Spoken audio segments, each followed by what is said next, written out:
Hey y'all, we're here in Dr. Critikos' garden. We were almost done shooting for today, but we ran into a beautiful specimen of Cornus Kousa Celestial Shadow, and we couldn't miss out on getting this one on film for you. Variegated Kousa dogwood with blooms on it right now. It's a showstopper. The creamy yellow variegation, the white blooms, this just gives this plant a great plant to plant up close to your house, up near a walkway, because this puts on such a dramatic display of colors with the variegation. And then during the mid-spring to late summer, when you get these large white blooms, it just adds even extra interest to this Chinese dogwood.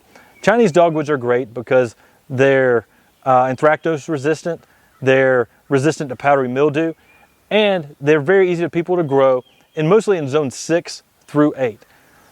Cornus Kousa Celestial Shadow is one we love because I love variegated plants. I know many of y'all do as well.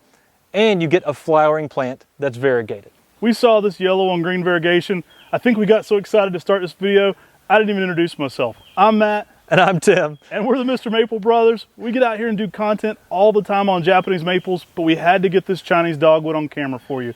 It has a yellow on green variegation that is just so striking. It's an amazing plant.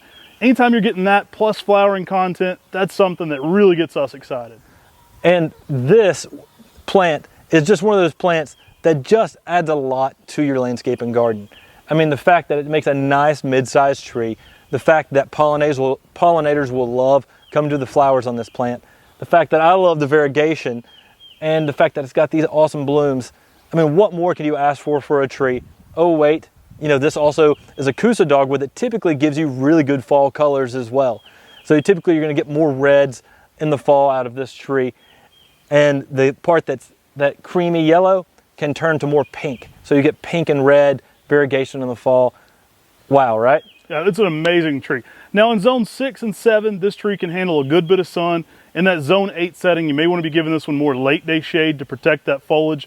Typically, if you're getting some early morning sun, you're going to pick up that flower. You need a little bit of morning sun with dogwoods, with Kousas, to get them flowering and get them prolifically thick and full with some awesome blooms in early spring. So we do recommend at least morning sun just to have your best overall flower on this one.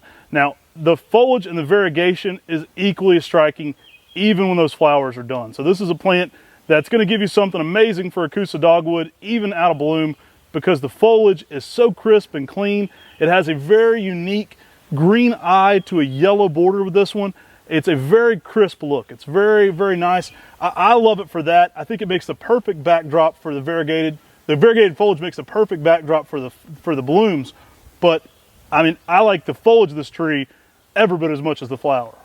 Now, if you like flowering content, check out MrMaple.com. We're a mail order nursery. We ship all across the United States. We do azaleas, dogwoods. We do 1,000 different varieties of Japanese maples, over 1,000. Largest selection of Japanese maples in the country, but a lot of fun flowering content. And we add 10 new fun flowering items every single Friday at 10 a.m. So when you go to MrMaple.com, an email will pop up, that email request, put your email in there, and you'll be signed up for our weekly emails on MrMaple.com. And that's when you'll get to find out about all these cool new plants coming down the pipeline at Mr. Maple. Yeah, every Friday at 10 a.m. Eastern, we're putting new flowering content on the website, so there's always something new and interesting coming. We love a lot of this flowering content, so it gives us a reason to collect it, but also to get it out to y'all. So we hope you're enjoying that. It's a great way to learn about new plants if you're into horticulture. Every Tuesday at 10, we're adding maples and conifers and a lot of deciduous tree content, and then that flowering content is coming every single Friday. Now, I said deciduous, but there's also a lot of interesting conifers on our 10 at 10s. Take care. God bless. And have a great day.